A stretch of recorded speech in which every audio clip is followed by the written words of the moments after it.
میں گدا ہوں اپنے کریم کا، میرا دین پارنا نہیں۔ السلام علیکم ورحمۃ اللہ تعالی وبرکاتہ۔ بسم اللہ الرحمن الرحیم، الحمد للہ رب العالمین، والصلاة والسلام علی سید الانبیاء والمرسلین وعلی آلہ وصحبہ اجمعین۔ ہمارا تعلیم بالغان کا جو سلسلہ چل رہا تھا، اس میں آخری جو عنوان جس پر گفتگو جاری تھی وہ یہ تھا کہ ہمارے نبی حضرت محمد مصطفیٰ صلی اللہ تعالیٰ علیہ وسلم کے بارے میں کیا کیا عقیدے ہونے چاہیے تھے۔ تو پچھلی نشست میں اس کا پہلا حصہ ہو چکا تھا، ابھی آج کی نشست میں انشاءاللہ تعالی ہم اسی عنوان کا دوسرا حصہ سماعت کریں گے۔ پچھلے درس میں ہم نے نبی پاک صلی اللہ علیہ وسلم کی شفاعت کے حوالے سے مختصر عقائد سماعت کیے تھے۔ آج کے دوسرے عنوان میں اسی عنوان کے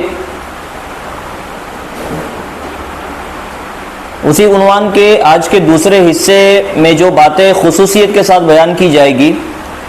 وہ یہ ہے کہ نبی پاک صلی اللہ علیہ وسلم سے محبت کرنا یہ کس حد تک کہ ضروری ہے۔ تو اس کے حوالے سے فرمایا گیا ہے عقیدے کے طور پر کہ حضور اکرم صلی اللہ علیہ وسلم کی محبت مدار ایمان، بلکہ ایمان اسی محبت ہی کا نام ہے۔ جب تک حضور اکرم صلی اللہ علیہ وسلم کی محبت ماں باپ، اولاد اور تمام جہان سے زیادہ نہ ہو، آدمی مسلمان نہیں ہو سکتا۔ یعنی نبی پاک صلی اللہ علیہ وسلم سے محبت کرنا یہ ایمان کے ہونے اور نہ ہونے کے لیے ایک میزان کی حیثیت رکھتی ہے۔ اگر کسی کے دل میں نبی پاک صلی اللہ علیہ وسلم کی محبت ہے تو مطلب یہ ہے کہ اس کا ایمان ہے۔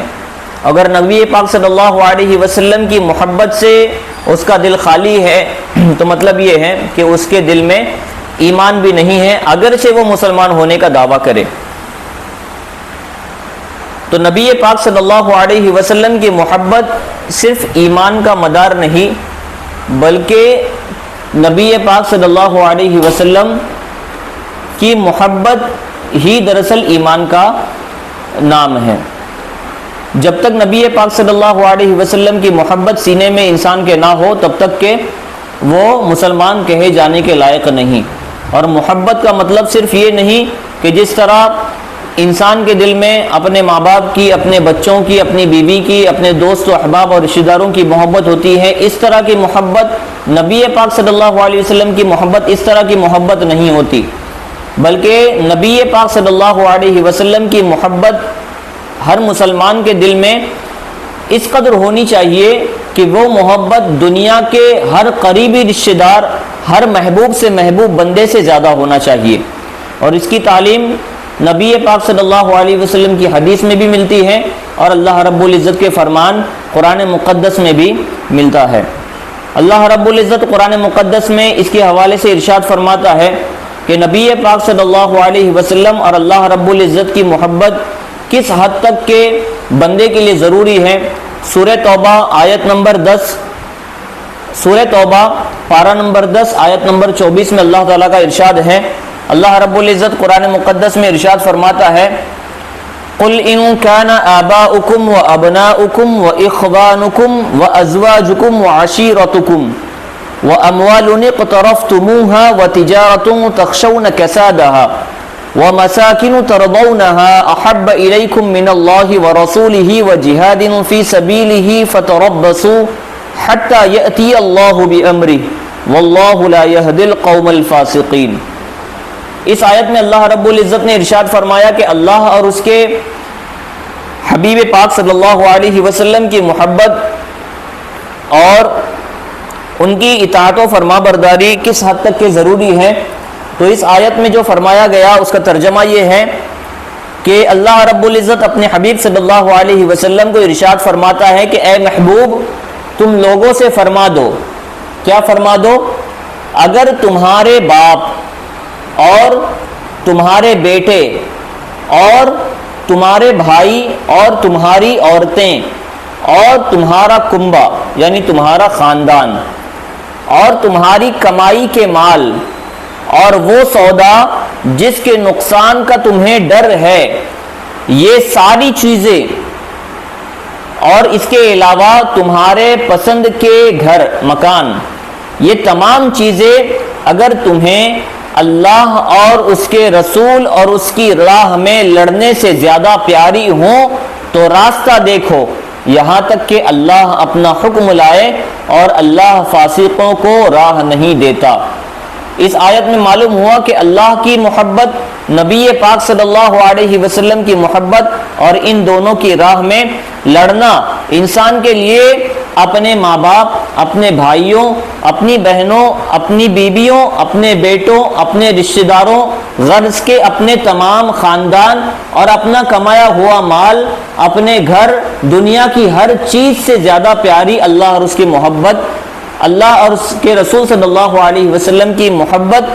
ان تمام چیزوں سے زیادہ ہونی چاہیے۔ جب تک کہ اللہ اور اس کے رسول صلی اللہ علیہ وسلم کی محبت انسان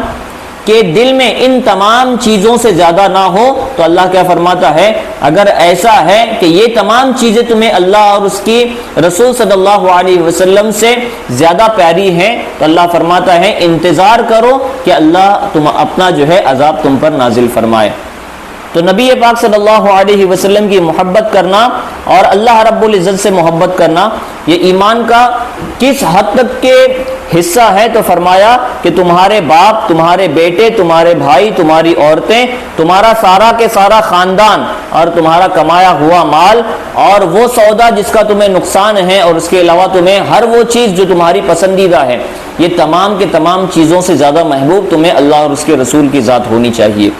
یہ تو نبی پاک صلی اللہ، یہ تو اللہ رب العزت کا قرآن مقدس میں سورہ توبہ پارہ نمبر 10 آیت نمبر 24 میں جو ارشاد فرمایا گیا تھا وہ میں نے آپ کے سامنے بیان کیا۔ اس کے علاوہ صحیح البخاری میں، بخاری شریف جسے ہم اپنے زبان میں کہتے ہیں، اس میں اللہ کے رسول صلی اللہ علیہ وسلم نے اس حوالے سے ارشاد فرمایا ہے، اللہ کے نبی پاک صلی اللہ علیہ وسلم کی حدیث ہے، حضرت انس بن مالک رضی اللہ تعالیٰ عنہ سے روایت ہے کہ اللہ کے رسول صلی اللہ علیہ وسلم نے ارشاد فرمایا، لا یؤمن احدکم حتی اکون احب الیہ من والدہ وولدہ والناس اجمعین۔ اس کا مطلب یہ ہے لا یؤمن احدکم، تم میں سے کوئی بھی شخص مسلمان مومن نہیں ہو سکتا، کب تک؟ حتی اکون احب الیہ، جب تک کہ میں اس کے نزدیک سب سے زیادہ پیارا نہ ہو جاؤں۔ کس سے زیادہ پیارا؟ من والدہ، اس کے والدین سے زیادہ محبوب نہ ہو جاؤں، وولدہ، اس کے بچوں سے زیادہ محبوب نہ ہو جاؤں، والناس اجمعین، اور دنیا کے تمام لوگوں سے زیادہ، جب تک کہ کسی بھی انسان کے نزدیک میں محبوب نہیں بن جاتا تب تک کہ وہ انسان سچا پکا کامل مسلمان نہیں ہو سکتا۔ تو معلوم ہوا کہ نبی پاک صلی اللہ علیہ وسلم کی محبت جو ہے یہ ایمان کا صرف دار و مدار اس پر نہیں ہے بلکہ ایمان کا حصہ بھی ہے، نبی پاک صلی اللہ علیہ وسلم سے محبت کرنا۔ اور اس طرح نبی کی محبت ایمان کا حصہ ہے کہ اگر کسی کے دل میں نبی پاک صلی اللہ علیہ وسلم کی محبت تو ہو لیکن وہ محبت پر کسی اور کی محبت غالب ہو تو ایسی صورت میں جو ہے وہ مسلمان صحیح معنی میں پکا مسلمان نہیں کہا جا سکتا۔ پھر اس کے علاوہ ایک عقیدہ یہ بھی ہے کہ حضور اکرم صلی اللہ علیہ وسلم کی اطاعت و فرمانبرداری کرنا، یعنی آپ کی باتوں کو ماننا، تسلیم کرنا اور آپ کے حکم کے آگے نہ جانا، نبی پاک صلی اللہ علیہ وسلم کی اطاعت و فرمانبرداری حقیقت میں اللہ رب العزت ہی کی اطاعت و فرمانبرداری ہے۔ نبی پاک صلی اللہ علیہ وسلم کی باتوں کو ماننا، آپ کی اطاعت و فرمانبرداری کرنا، یہ اللہ رب العزت ہی کی اطاعت و فرمانبرداری ہے۔ اور اللہ رب العزت کی کوئی اطاعت و فرمانبرداری نبی پاک صلی اللہ علیہ وسلم کی اطاعت و فرمانبرداری کیے بغیر کوئی دعویٰ کرتا ہے کہ میں اللہ کی اطاعت و فرمانبرداری کرتا ہوں، تو جو کوئی یہ دعویٰ کرتا ہے کہ وہ نبی کی اطاعت کو چھوڑ کر اللہ کی اطاعت کر رہا ہے، تو ایسا دعویٰ کرنا لغو ہے، باطل ہے اور یہ ناممکن ہے۔ وجہ یہ ہے کہ اللہ رب العزت نے نبی پاک صلی اللہ علیہ وسلم کو اپنے بندوں کی ہدایت کے لیے یہاں پر بھیجا۔ نبی کا ہر فرمان، نبی کا ہر فعل اپنی جانب سے نہیں ہوتا۔ اللہ فرماتا ہے قرآن مقدس میں کہ وَمَا يَنطِقُ عَنِ الْهَوَىٰ إِنْ هُوَ إِلَّا وَحْيٌ يُوحَىٰ، کہ میرے محبوب اپنی خواہشات نفسانی کے مطابق کچھ نہیں کہتے، اپنی جانب سے کوئی بات نہیں کہتے، جو بھی کہتے ہیں الا وحی یوحا، وہی کہتے ہیں، وہی فرماتے ہیں جو اللہ کی طرف سے انہیں کہنے کا جو ہے حکم ہوتا ہے۔ تو نبی پاک صلی اللہ علیہ وسلم اگر کسی چیز کا حکم دے تو انسان کا وہ بجا لانا حقیقت میں اللہ کی تابعداری، اللہ کی جو ہے اطاعت و فرمانبرداری کرنا ہے۔ کیوں؟ کیونکہ نبی کا کچھ فرمانا اپنی جانب سے نہیں ہوتا بلکہ اللہ رب العزت ہی کا وہ حکم ہوتا ہے۔ اور یہ اطاعت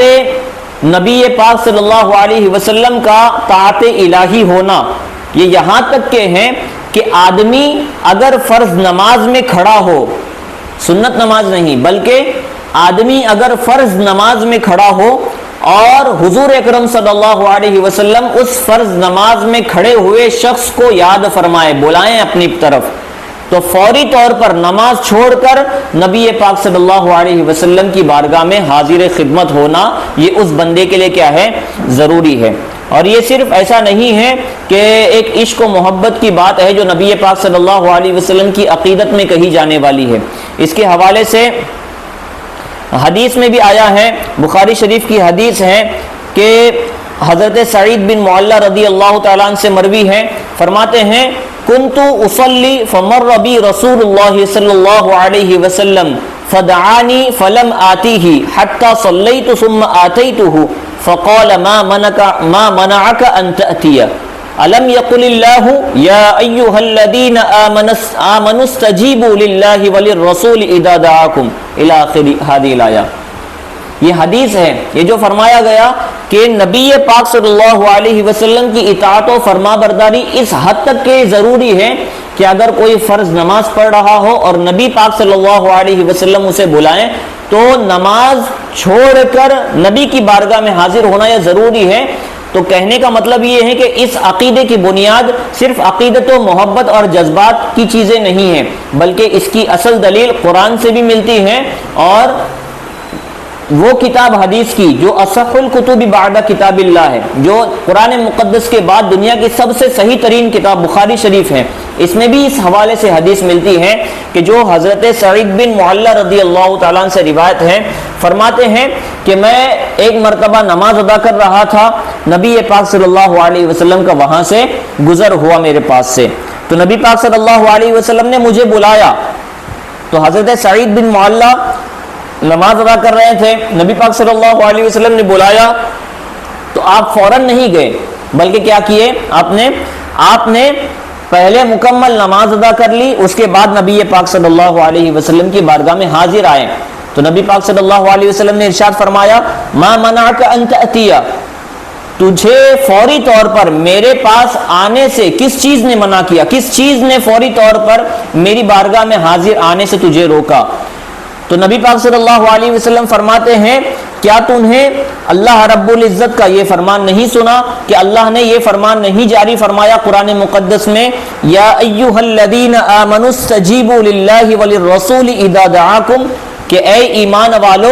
جب اللہ اور اس کا رسول تمہیں اپنی طرف بلائے تو فوری طور پر حاضر ہو جاؤ، یہ قرآن مقدس میں اللہ رب العزت نے ارشاد فرمایا ہے۔ تو نبی پاک صلی اللہ علیہ وسلم نے حضرت سعید بن معلہ کو فرمایا کیا تم نے اللہ کا یہ فرمان نہیں سنا؟ اگر ہونا تو یہ چاہیے تھا کہ تم کیا کرتے، نبی نے بلایا ہے تو اپنی نماز کو چھوڑ کر فوری طور پر حاضر خدمت ہوتے۔ پھر ایک نہایت ہی دلچسپ مسئلہ یہ بھی ہے کہ اگر نبی پاک صلی اللہ علیہ وسلم نے کسی شخص کو نماز پڑھتے ہوئے فوری طور پر بلایا کوئی بندہ نماز پڑھ رہا تھا اور نبی پاک صلی اللہ علیہ وسلم نے اس کو اپنی جانب بلایا. اب بندہ اگر رکوع میں تھا، نبی نے بلایا، رکوع کی حالت میں رکوع سے اٹھ کر جو ہے فوراً نبی پاک صلی اللہ علیہ وسلم کی بارگاہ میں حاضر آ جائے. اب مسئلہ یہ ہے یہاں پر کہ کیا نبی کے بلانے پر وہ بندہ فوری طور پر جب اپنی نماز کو چھوڑ کر نبی کی بارگاہ میں حاضر ہوا ہے تو کیا اس طرح فوری طور پر حاضر ہونے سے اس بندے کی نماز ٹوٹ جائے گی یا اس بندے کو دوبارہ نماز ادا کرنی ہوگی؟ تو یہ یہاں پر فقہا نے فرمایا کہ اگر نبی نے بلایا ہے اور اگرچہ وہ فرض نماز میں تھا تب بھی نبی کے بلانے پر فوری طور پر حاضر ہونے کے باوجود اس کی نماز میں کوئی خلل نہیں آئے گا، بلکہ جہاں سے وہ نماز کو چھوڑ کر نبی کی بارگاہ میں حاضر آیا تھا، چاہے وہ نبی کی بارگاہ میں کتنے ہی گھنٹے بیٹھے، لیکن جب دوبارہ نماز وہ مکمل کرنے جائے گا تو اس کو دوبارہ نہ نیت کرنے کی ضرورت ہے نہ نماز شروع کرنے کی ضرورت ہے، بلکہ جہاں سے اس نے اپنی نماز کو چھوڑا تھا وہیں سے کیا ہے اپنی نماز کو کنٹینیو کرنا ہے. کیونکہ فرمایا گیا ہے کہ یہاں تک کہ آدمی اگر فرض نماز میں ہو اور حضور اکرم صلی اللہ علیہ وسلم اسے یاد فرمائے، فوراً جواب دے دے اور حاضر خدمت ہو، اور یہ شخص کتنی ہی دیر تک نبی پاک صلی اللہ علیہ وسلم سے کلام کرے اس کی نماز ہی میں وہ بدستور ہے. یعنی نبی پاک صلی اللہ علیہ وسلم کے بلاوے پر حاضر ہونا اور وہاں پر کتنی ہی دیر تک ٹھہرے رہنا، یہ دراصل نماز ہی کا ایک حصہ فرمایا گیا ہے اور اس سے نماز میں کوئی خلل نہیں آئے گا. کیونکہ نبی پاک صلی اللہ علیہ وسلم کے حوالے سے کہ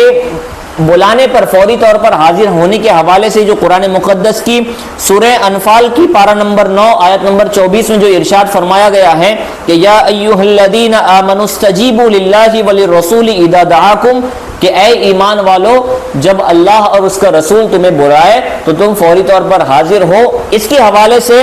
روح المعانی جو تفسیر روح المعانی ہے اس آیت کے حوالے سے اس میں فرمایا گیا ہے وَاسْتَدَلَّ بِالْآيَةِ عَلَى وُجُوبِ إِجَابَتِهِ صلی اللہ علیہ وسلم اذا نادى وهو في الصلاة وعن الشافعي أن ذلك لا يبطلها لأنها أيضا إجابة. یہ تفسیر روح المعانی اس میں ارشاد فرمایا گیا ہے اس آیت کے تحت کہ اس آیت میں اس بات کی دلیل ملتی ہے کہ اگر نبی پاک صلی اللہ علیہ وسلم کسی کو نماز کی حالت میں بلائیں، کوئی نماز ادا کر رہا ہو اور اس نماز کی حالت میں اگر نبی پاک صلی اللہ علیہ وسلم اسے بلائیں تو فوری طور پر نبی کی بارگاہ میں حاضر ہونا اس شخص پر واجب و ضروری ہے. اور حضرت امام شافعی رضی اللہ تعالیٰ عنہ سے یہ مسئلہ منقول ہے، فرمایا کہ اس طرح کرنے سے اس بندے کی نماز باطل. اس کے علاوہ تفسیر بیضاوی میں بھی فرمایا گیا ہے واختلف فیہ فقیل ھذا لأن اجابتہ لا تقطع الصلاة فإن الصلاة أيضا إجابة وقیل لأن دعاءہ كان لأمر لا يحتمل التأخیر وللمصلی ان يقطع الصلاة لمثلہ وظاہر الحدیث يناسب الاول. یہ ساری جو کتاب کے حوالے میں نے آپ کے سامنے بیان کیے، جتنی بھی تفسیر کی کتابوں کے نام اور ان کے حوالے میں نے آپ کے سامنے عربی عبارتوں کے ذریعے پڑھ کے سنایا، ان تمام چیزوں کا حاصل کلام یہی ہے کہ اگر نبی پاک صلی اللہ علیہ وسلم کسی کو نماز کی حالت میں بلائیں تو فوری طور پر حاضر ہونا کیا ہے ضروری ہے. پھر ایک عقیدہ یہ بھی ہے کہ حضور اقدس صلی اللہ علیہ وسلم کی تعظیم و توقیر کرنا، یعنی اعتقاد عظمت جزو ایمان و رکن ایمان ہے اور فعل تعظیم بعد ایمان ہر فرض سے مقدم ہے. یہ چیز سمجھنے کی ہے. ایک ہوتا ہے کہ نبی کی تعظیم کا اعتقاد رکھنا، عقیدہ رکھنا، اور ایک یہ ہے کہ ایسا کوئی کام کرنا کہ جس کے ذریعے نبی پاک صلی اللہ علیہ وسلم کی تعظیم کر رہا ہے یہ چیز سمجھ میں آئے. تو اعتقاد عظمت جو ہے یہ ایمان کا حصہ ہے، یعنی نبی کی تعظیم و توقیر کرنا یہ فرض ہے اور یہ ایمان کا حصہ ہے. یہ عقیدہ رکھنا ایمان کا حصہ ہے. اگر کوئی اس کے برخلاف عقیدہ رکھے کہ نبی کی تعظیم و توقیر کرنا کوئی ضروری نہیں ہے تو اس کا ایمان ہی باقی نہیں رہے گا. کیونکہ جو اعتقاد عظمت ہے، نبی کی تعظیم کا جو عقیدہ ہے، یہ ایمان کا حصہ ہے. اور رکن ایمان ہے، ایمان کا ایک رکن بھی ہے، اور جو فعل تعظیم ہے یعنی تعظیم کی خاطر کوئی کام کرنا، یہ ایمان لانے کے بعد نماز سے بھی پہلے سب سے بڑا فرض ہے کہ نبی کی بارگاہ میں کوئی ایسا کام نہ کیا جائے جو تعظیم سے خالی ہو، ہر وہ کام کیا جائے، ہر ایسا کام کرنا نبی کی بارگاہ میں ضروری ہے کہ جس میں تعظیم و توقیر کی مکمل طور پر رعایت کی گئی ہو۔ اب نبی پاک صلی اللہ علیہ وسلم کے حوالے سے جو یہ فرمایا گیا کہ آپ کی تعظیم کرنا یہ ایمان لانے کے بعد سب سے بڑا فرض ہے، اس کی اہمیت کا پتہ اس حدیث سے چلتا ہے کہ غزوہ خیبر آپ جانتے ہیں کہ جس میں حضرت مولا علی مشکل کشا حضرت علی کرم اللہ تعالی وجہ الکریم رضی اللہ تعالیٰ عنہ نے باب خیبر اکھاڑا تھا۔ تو جب غزوہ خیبر تھا تو غزوہ خیبر سے متعلق ایک حدیث ہے، اور اسی حدیث سے یہ بات پتہ چلتی ہے کہ نبی پاک صلی اللہ علیہ وسلم کے ساتھ کوئی بھی ایسا کام نہیں کرنا ہے جو تعظیم سے خالی ہو، اور یہ تمام فرائض سے اہم فرض کی حیثیت رکھنے والی چیز ہے۔ اس کا پتہ چلتا ہے غزوہ خیبر سے واپسی میں منزل صحابہ پر نبی پاک صلی اللہ علیہ وسلم نے نماز عصر پڑھ کر، غزوہ خیبر سے جب واپس ہو رہے تھے تو ایک صحابہ نامی مقام ہے، وہاں پر کیا ہے نبی پاک صلی اللہ علیہ وسلم نے نماز عصر پڑھ کر حضرت مولا علی کرم اللہ تعالی وجہ الکریم کے زانوئے اقدس پر اپنا سر مبارک رکھ کر آرام فرمایا۔ مولا علی رضی اللہ تعالیٰ نے ابھی نماز عصر نہیں پڑھی تھی، نبی پاک صلی اللہ علیہ وسلم نے نماز عصر پڑھ کر مقام صحابہ میں غزوہ خیبر سے لوٹنے کے وقت نماز عصر پڑھ لی، اور مقام صحابہ میں جو ہے حضرت علی کرم اللہ تعالی وجہ الکریم کے زانوئے اقدس پر سر رکھ کر اپنا کیا ہے آرام فرمانے لگے۔ لیکن ابھی حضرت علی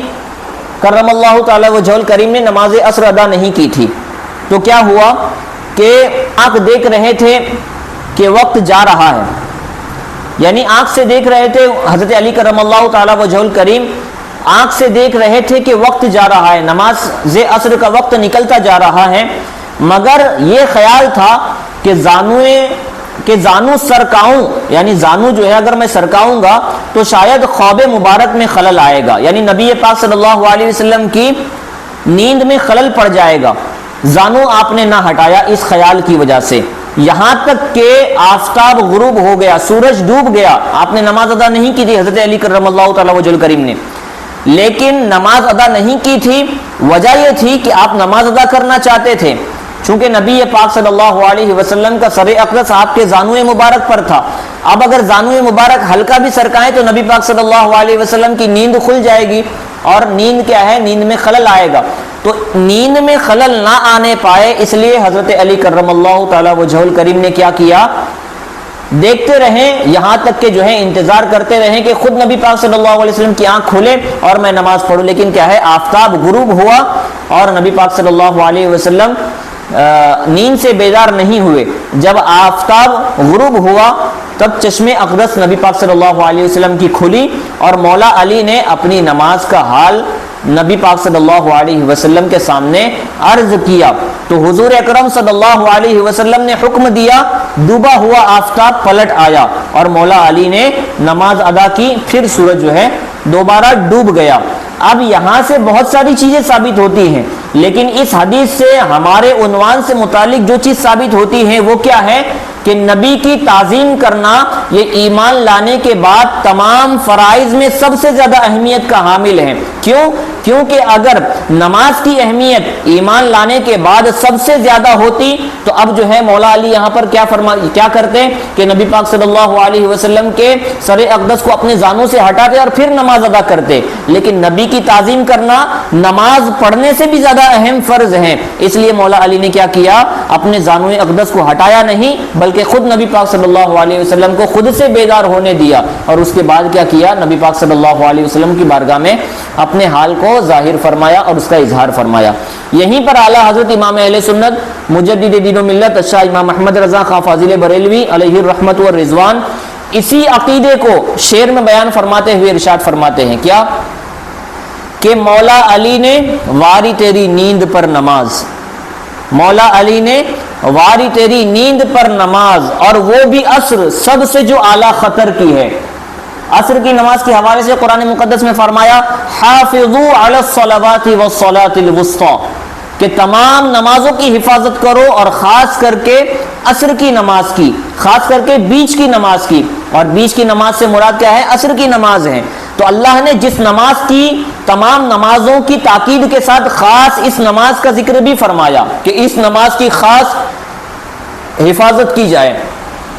اور مولا علی نے اسی نماز کو کیا ہے؟ نبی کی تعظیم کی خاطر قربان کر دی۔ تو اعلیٰ حضرت فرماتے ہیں کہ مولا علی نے واری تیری نیند پر نماز، اور وہ بھی عصر، سب سے جو اعلیٰ خطر کی ہے۔ اس سے ثابت کیا ہوا؟ اعلیٰ حضرت فرماتے ہیں ثابت ہوا کہ جملہ فرائض فروع ہیں، اصل الاصول بندگی استاجور کی ہے۔ اس سے ثابت ہوا، اعلیٰ حضرت فرماتے ہیں کہ جتنی عبادتیں ہیں ان کی حیثیت فروع کی ہے، اور نبی پاک صلی اللہ علیہ وسلم کی تعظیم و توقیر کرنا یہ ایمان لانے کے بعد سب سے بڑا فرض ہے، اور اس کی حیثیت اصل کی ہے، اور بقیہ تمام عبادتوں کی حیثیت فروع کی ہے، کہ جب یہ ہوگی، جب یہ تعظیم نبی ہوگی تبھی تمام عبادتوں کو قبول کیا جائے گا۔ اگر تعظیم نبی نہیں ہے، عبادتوں پر عبادتیں کر رہے ہیں، اپنی پیشانی پر سجدے کے نشان آ رہے ہیں، گھٹنوں پر کالے نشان پڑ رہے ہیں، وقت کے سب سے بڑے نمازی دکھ رہے ہیں، لیکن اگر دل نبی کی تعظیم سے اور عزت و عظمت اور محبت سے خالی ہے تو ایسی تمام عبادتیں آخرت میں اس کے منہ پر مار دی جائے گی، اور ایسی عبادتوں کا اس کو کوئی ثواب حاصل نہیں ہوگا، اور نہ ایسی عبادتیں اس کو جو ہے جنت میں جانے کے لیے ضامن بن سکتی ہیں۔ ایسے لوگوں کے حوالے سے فرمایا عاملۃ ناصبہ تصلی نار حامیہ، کہ دنیا میں خود محنتیں مشقتیں کریں گے، عبادتیں ریاضتیں کریں گے، لیکن آخرت میں ان کا ٹھکانہ کیا ہوگا؟ تصلی نار حامیہ، جلتی ہوئی دہکتی ہوئی آگوں میں ان کو پھینک دیا جائے گا۔ تو یہ جو عقیدہ بیان کیا گیا ہے اس سے ثابت ہوا، یہ جو واقعہ بیان کیا گیا اس سے ثابت ہوا کہ افضل العبادات نماز، اور وہ بھی صلاۃ وسطیٰ یعنی عصر کی نماز سب سے افضل۔ تو مولا علی نے نبی پاک صلی اللہ علیہ وسلم کی نیند پر نماز عصر کو قربان کر دیا۔ کہ کیوں قربان کیا؟ کہ عبادتیں بھی در حقیقت ہمیں حضور اکرم صلی اللہ علیہ وسلم کے صدقے ہی میں ملی ہیں۔ اور دوسری حدیث، اس کے علاوہ دوسری ایک حدیث ہے جس میں یہ پتہ چلتا ہے کہ ایمان لانے کے بعد نبی کی عظمت و تعظیم اپنے فعل کے ذریعے کرنا یہ بھی ایک اہم ترین فرض کی حیثیت رکھتی ہے۔ دوسری حدیث میں یہ بھی ہے کہ غار ثور جب نبی پاک صلی اللہ علیہ وسلم ہجرت فرما رہے تھے مکے سے مدینے کی طرف، تو اس وقت آپ کے ساتھ کون تھا؟ خلیفہ اول حضرت ابوبکر صدیق رضی اللہ تعالیٰ عنہ۔ تو غار ثور میں پہلے صدیق اکبر رضی اللہ تعالیٰ عنہ آگے گئے، غار ثور میں داخل ہوئے، اپنے کپڑے پھاڑ پھاڑ کر اس کے سوراخ تمام کے تمام بند کر دیے۔ ایک سوراخ باقی رہ گیا تھا، جس سوراخ میں کیا کیا آپ نے؟ اپنے پاؤں کا انگوٹھا رکھ دیا۔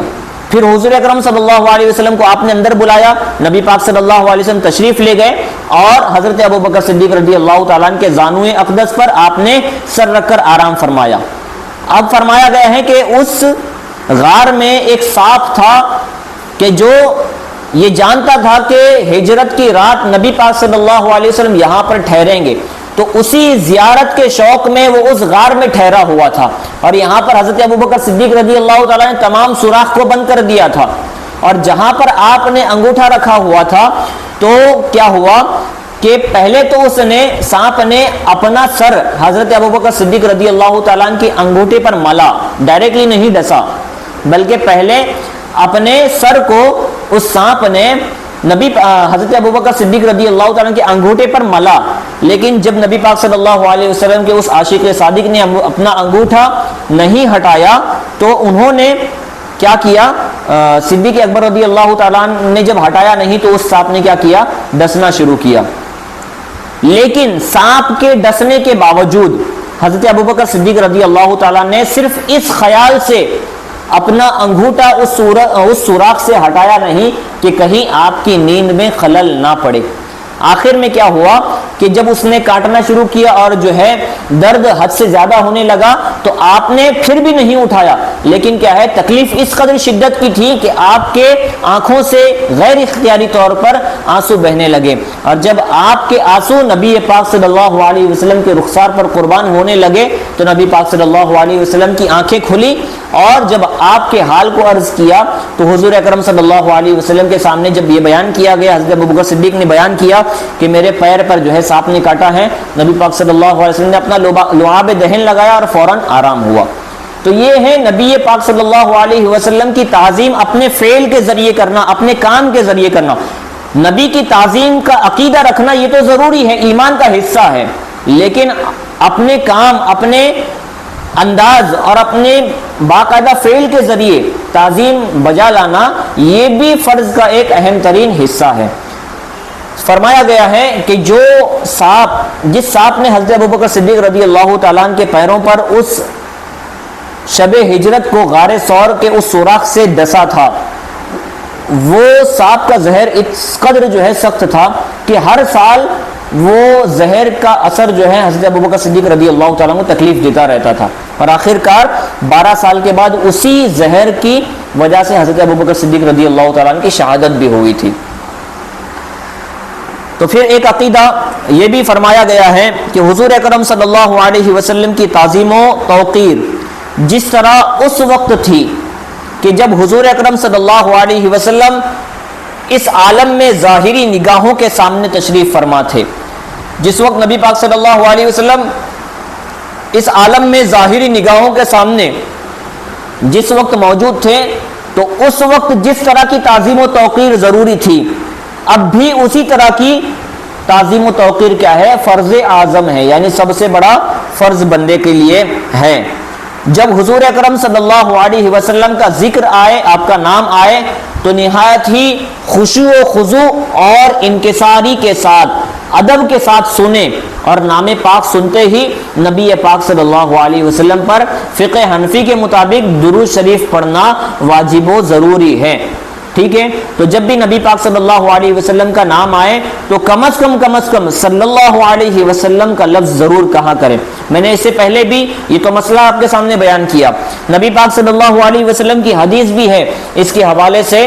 کہ نبی پاک صلی اللہ علیہ وسلم نے ارشاد فرمایا، البخیل من ذکرت عندہ فلم یصلی علیہ، کہ سب سے بڑا بخیل انسان، کنجوس وہ ہے کہ جس کے سامنے میرا نام لیا جائے، میرا ذکر کیا جائے اور وہ مجھ پر کیا ہے؟ درود نہ پڑے۔ تو جب بھی نبی پاک صلی اللہ علیہ وسلم کا اسم مبارک محمد کہا جائے صلی اللہ علیہ وسلم تو درود پڑھنا کیا ہے؟ فقہ حنفی کے اعتبار سے واجب و ضروری ہے، ترک کرنے والا گناہگار ہوگا۔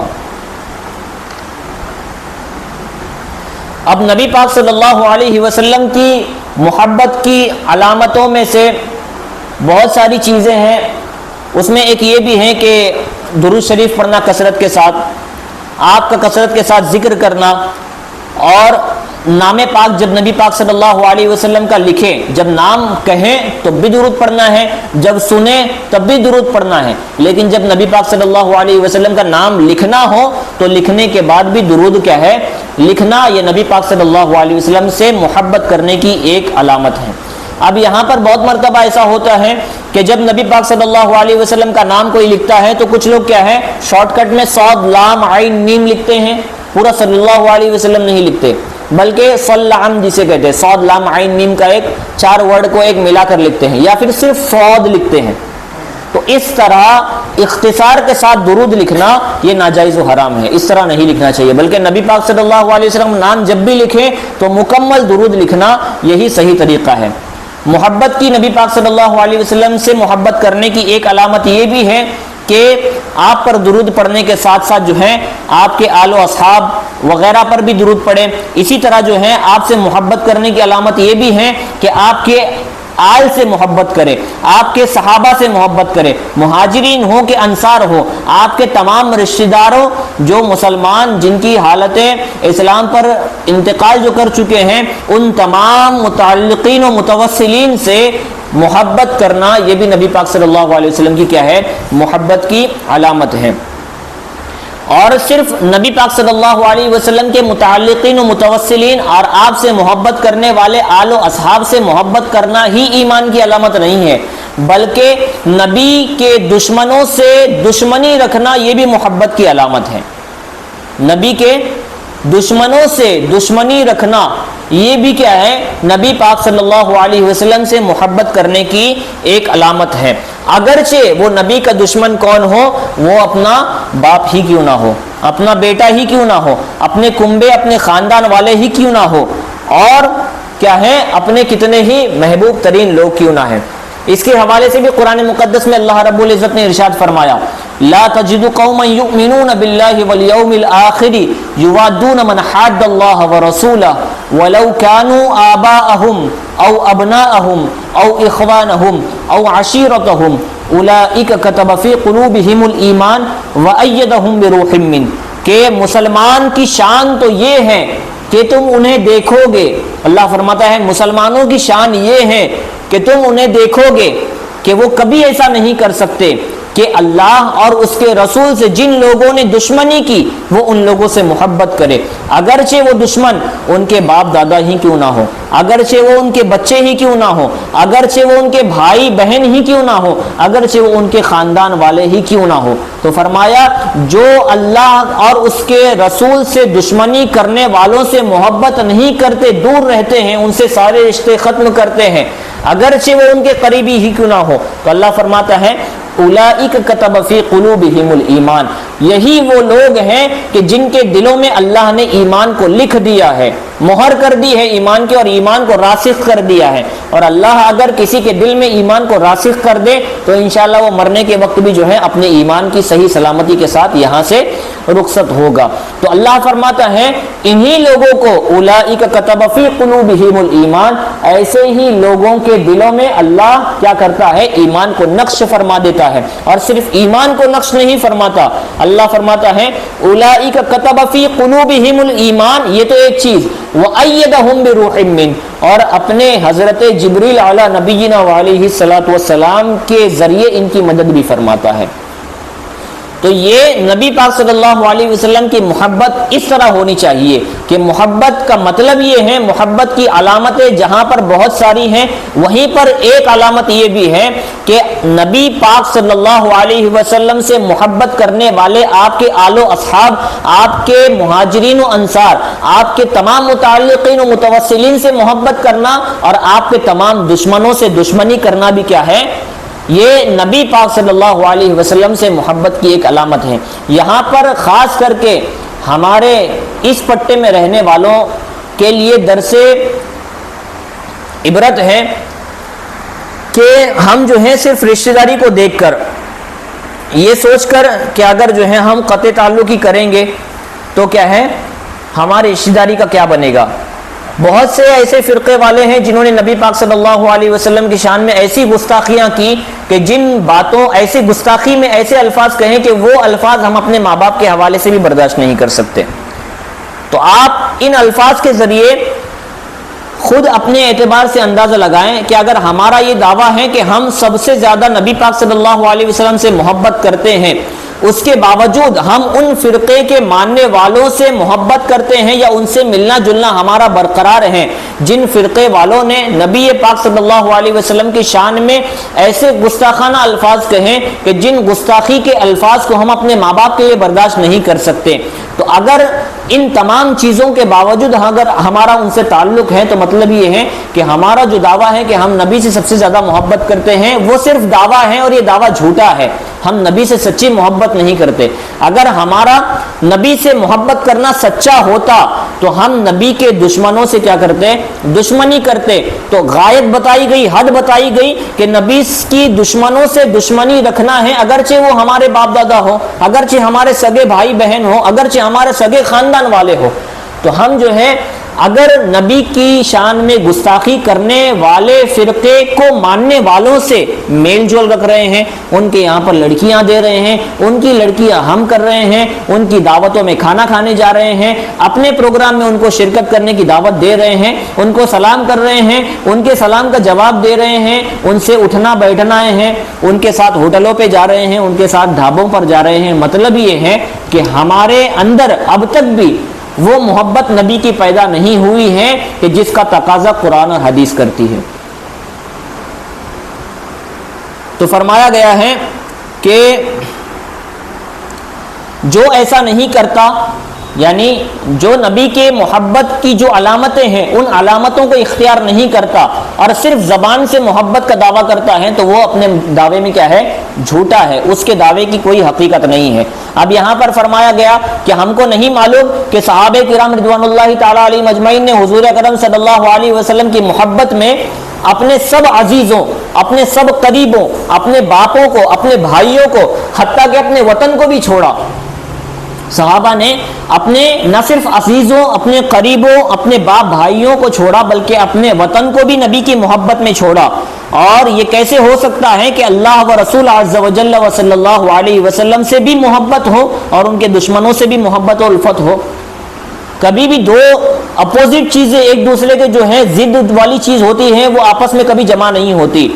کیا میں یہ کہہ سکتا ہوں کہ ایک ہی چیز وائٹ بھی ہے اور بلیک بھی ہے؟ کیا میں اسی چیز کو سفید اور کالا دونوں کہہ سکتا ہوں؟ نہیں۔ کیوں؟ کہ جب بھی دو چیز آپس میں ایک دوسرے کی ضد ہوتی ہے وہ کبھی بھی ایک ساتھ جمع نہیں ہو سکتی۔ تو جس طرح میں اس چیز کو کالا اور سفید دونوں نہیں کہہ سکتا،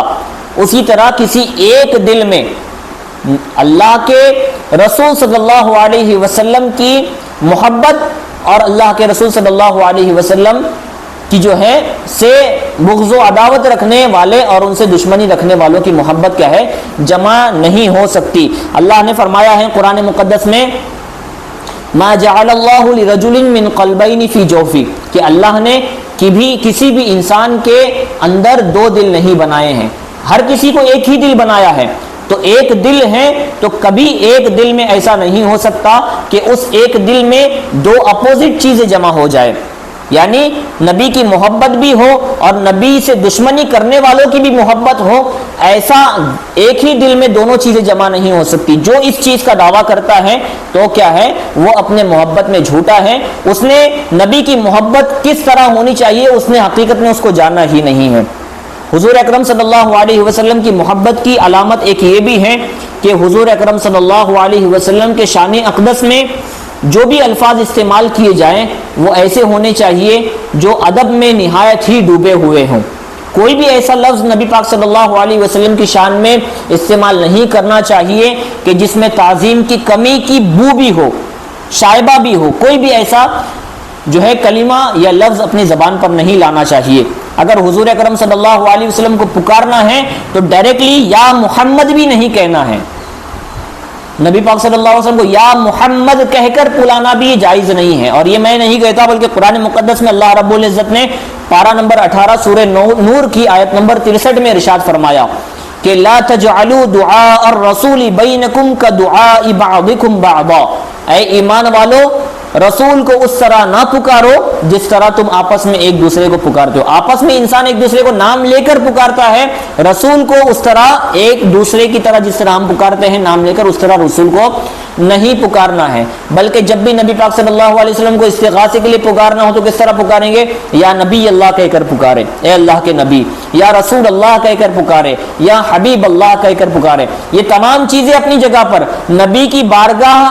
کا ادب کس طرح ہونا چاہیے اور اللہ رب العزت اپنے حبیب سے کس حد تک کے محبت فرماتا ہے، اس چیز کا اندازہ لگانا ہو تو آپ دیکھیں قرآن مقدس کا جائزہ لیں۔ حضرت یوسف یا حضرت آدم علیہ نبینا علیہ الصلوۃ والسلام کا ذکر آیا تو اللہ نے فرمایا یا آدم۔ حضرت نوح کا جب ذکر آیا اللہ نے فرمایا یا نوح۔ ابراہیم کا ذکر آیا یا فرمایا یا ابراہیم۔ یوسف علیہ السلام کا ذکر آیا یا یوسف۔ تمام انبیاء کا جب بھی قرآن میں نام آیا تو یا لگا کر آیا، ان کے نام کے ساتھ آیا۔ لیکن پورا قرآن شریف آپ پڑھ کر دیکھ لیجئے، اللہ رب العزت نے قرآن کی کسی آیت میں یا محمد کہہ کر اپنے نبی پاک صلی اللہ علیہ وسلم کو نام کے ساتھ نہیں فرمایا، بلکہ کیا ہے اللہ رب العزت نے اپنے نبی پاک صلی اللہ علیہ وسلم کو جب بھی پکارا فرمایا یا ایھا المزمل، یا ایھا المدثر، اس طرح کے آپ کے القاب سے پکارا۔ تو اللہ رب العزت رب ہو کر اپنے نبی سے محبت اس طور پر ظاہر فرماتا ہے کہ قرآن میں کہیں بھی آپ کا نام لے کر نہیں پکارتا، تو ہمارے بندے ہونے کی صورت میں بھی یہی ہونا چاہیے کہ جب بھی ہم نبی پاک صلی اللہ علیہ وسلم کا نام اقدس لے تو آپ کا نام لے کر نہ پکارے، بلکہ کس طرح پکارے؟ یا نبی اللہ، یا رسول اللہ، یا حبیب اللہ۔ اگر مدینہ طیبہ کی حاضری ہم کو نصیب ہو، اللہ کرے ہم کو بار بار نصیب ہو، تو روضے شریف کے سامنے 4 ہاتھ کے فاصلے سے دست بستہ ہاتھ باندھ کر کھڑے ہونا چاہیے۔ جیسے بندہ نماز کے لیے کھڑا ہوتا ہے ہاتھ باندھ کر، اس طرح نبی پاک صلی اللہ علیہ وسلم کے روضے اقدس کے پاس تعظیم کے ساتھ کھڑا ہونا چاہیے، سر جھکے ہوئے ہونا چاہیے، اور سر جھکا کر ہاتھ باندھ کر جو ہے صلاۃ و سلام عرض کرنا جائے۔ بہت قریب نہیں جانا چاہیے، اور نہ جو ہے اس وقت حاضری کے موقع پر ادھر ادھر دیکھنا چاہیے، اور یہ اس چیز کی خاص لحاظ رکھنا چاہیے کہ وہاں پر اپنی آواز کو بلند نہیں کرنا چاہیے، نہ زور سے درود شریف پڑھنا چاہیے، نہ وہاں پر جا کر زور سے کوئی ذکر کرنا چاہیے۔ ذکر کی بھی آواز نبی کی بارگاہ میں بلند نہیں ہونی چاہیے، نہ درود و سلام کی آواز بلند ہونی چاہیے نبی کی بارگاہ میں، ٹھیک ہے؟ اگر ایسا ہوا تو اللہ رب العزت جو ہے اس بندے کا سارے کے سارا عمر کا کیا ہوا عبادت اور ریاضت کو کیا کرے گا؟ اکارت و برباد کر دے گا۔ اور یہ اگر اس کے حوالے سے دیکھا جائے تو سورہ حجرات کی ابتدائی پوری آیتیں جو میں نے پچھلے درس میں جب پہلے درس ہوا کرتے تھے ان دروس میں میں نے آپ کے سامنے سورہ حجرات کی مکمل آیت ابتدائی اور تمام ان آیتوں کی ترجمے کے ساتھ تفسیر بھی آپ کے سامنے بیان کیا تھا، شان نزول کے ساتھ، کہ نبی کی بارگاہ کا ادب کس طرح ہونا چاہیے۔ یہ ایک الگ ٹاپک ہے، صرف آیتیں میں آپ کے سامنے سناتا ہوں کہ جس میں نبی پاک صلی اللہ علیہ وسلم کے ادب کو اللہ رب العزت نے واضح فرمایا ہے۔ اللہ فرماتا ہے یا ایھا الذین آمنوا لا ترفعوا اصواتکم فوق صوت النبی ولا تجہروا له بالقول کجہر بعضکم لبعض ان تحبط اعمالکم وانتم لا تشعرون، کہ اے ایمان والو اپنی آواز کو نبی کی آواز سے بلند نہ کرو، اور نہ اپنے آواز کو اس طرح نبی کی آواز نبی کی بارگاہ میں بلند کرو جس طرح تم آپس میں ایک دوسرے کے سامنے بلند کرتے ہو۔ کیوں؟ اس طرح کرو گے تو کہیں ایسا نہ ہو جائے کہ تمہارے اعمال کو اللہ برباد کر دے اور تمہیں سمجھنے بھی نہ دے۔ اس کی مثال میں نے آپ کے سامنے بیان کیا تھا کہ اعمال کا برباد ہونا اور شعور تک نہ ہونا کس طرح ہوتا ہے۔ اس کی مثال میں نے اس وقت اس طرح دی تھی کہ آپ اپنے برے وقت کے لیے کچھ رقم جمع کرنے کی سوچ رہے ہیں، آپ کو یقین ہے کہ ایک وقت ایسا آئے گا کہ میری حالت خراب ہوگی، میرا پرسان حال کوئی نہیں ہوگا، میری مدد کرنے والا کوئی نہیں ہوگا۔ اس واسطے آپ نے تجوری میں جو ہے ہر آئے دن چھوٹی چھوٹی رقم کر کے اس آنے والے برے دن کے لیے رقم جمع کرنا شروع کر دی۔ لیکن جہاں پر آپ نے اس تجوری کو لگایا تھا، اس جس دیوار کو آپ نے تجوری کو لگایا ہے، اس دیوار سے سوراخ کر کے اس تجوری میں ایک ہول تھا جس سے جو ہے چور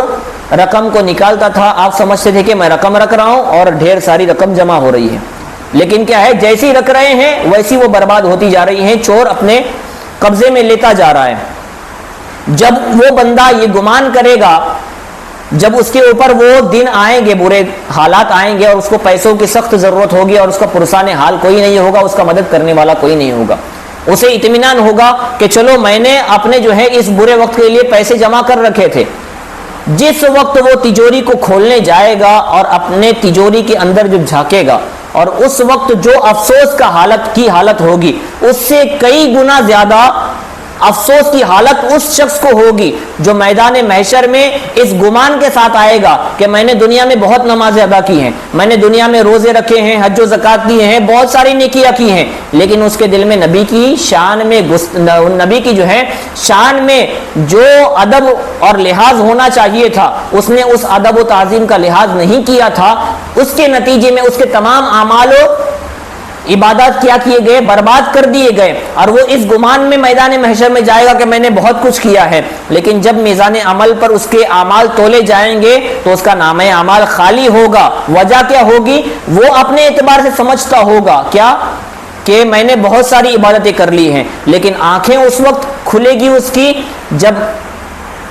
فزیکلی طور پر جو ہے اس کے اعمال کو تولا جائے گا، ناپا جائے گا، اور اس وقت جو اس کو افسوس ہوگا، وہ ناقابل برداشت ہوگا. اسی کو فرمایا گیا ہے کہ اس کے اعمال کو برباد کر دوں گا, اس کو شعور تک نہیں ہوگا, دنیا میں سمجھ بھی نہیں ہوگی, اس کو دنیا میں سمجھ بھی نہیں پائے گا کہ میرے اعمال برباد کر دیے ہیں. نبی کی شان میں ہلکی سی ہلکی گستاخی ہونا یہ انسان کے تمام اعمال کو ایسا برباد کر دیتا ہے کہ اس کو شعور نہیں ہوتا. یہ بہت بڑی مار ہے. شعور اگر ہو جائے, خیال میں اس کو لایا جائے, اس کو اس چیز کا پتہ دیا جائے کہ تیرے اعمال برباد ہو چکے ہیں, یہ ہلکی چیز ہے. اور اعمال کو برباد کر دینا اور اس کو سمجھنے بھی نہ دینا, یہ بہت بڑی مار ہے جو اللہ کے عذاب کی ایک صورت ہے.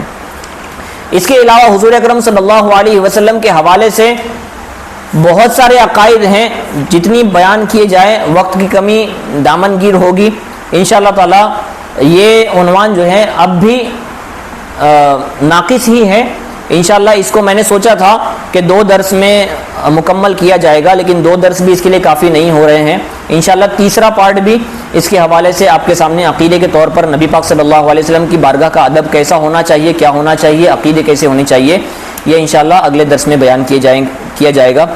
وصلی اللہ تعالی علی خیر خلق